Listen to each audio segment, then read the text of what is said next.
Right, welcome back. I decided to do a proper tour of the caddy, do an actual video.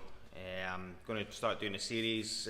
Today is going to be first day of work on this thing for a long time, so I'm going to take the whole day, try and get as much done as I can. A lot of the bodywork stuff, I'm not going to concentrate on any of the welding and that, but today is just just a general get started. So I'll show you around the caddy and show you what it's all about. As you can see, a bit of a sorry state. It's a 1986. I bought it with the intention of quick bit of welding, back on the road. Within the week it was engine out, everything stripped. Sitting on ATS Classics at the minute. Nothing too exciting. That's just for rolling it around the yard. So yeah, I'll start with the front really. Engine's out. I've got a 16 valve, 2 litre 16 valve out of a Seat to put in there that was in before. Wiring was a proper mess, as you can see, but we're going to replace all that. It's had a new front panel.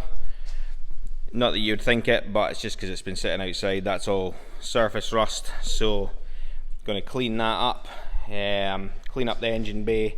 There was an expansion tank of some sort there. Now I'm going to be taking this out. I don't know what that is. That's just old scaffolding pole or something. I'm not sure, but looks awful. Going to try and clean up the engine bay a bit. Round the sides, the doors aren't too bad. The interior's actually been done, but we've been sitting with no windows and things in for a while, so it's a bit of a mess. But it's had some welding in the sills, new inner sills, new outer sills.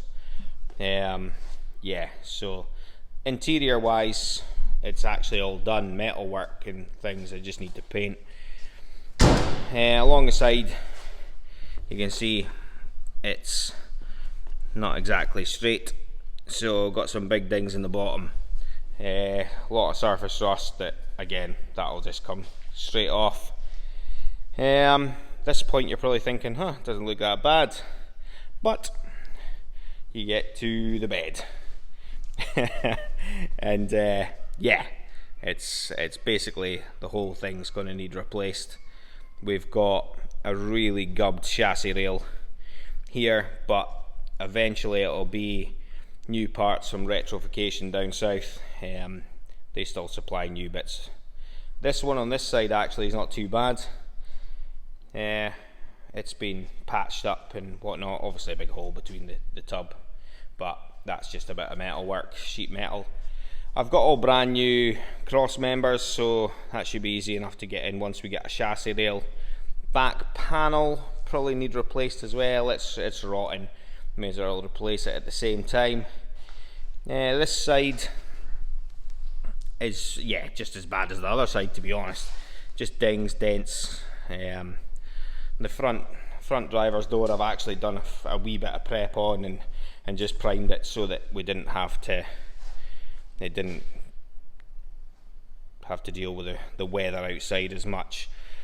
Once I get the windscreen out, not sure, we'll probably replace. I've got a new one of these scuttles, so I'll probably replace that. They only supply them in left-hand drives now, but I'll have to re-drill the holes. But again, that's not really a big deal. So yeah, the plan for the caddy really is full restoration, engine back in, and yeah, try and get it low to the ground. I've got some split rims. I've got custom tweed interior. So again, that can come in future videos. I'll show you the wheels. I'll show you the interior that's going to be going in. But obviously those are last on the list. So yeah, I'll just get cracking, and but yeah, you can see how it's sitting at the minute, and yeah, today is going to be a long day.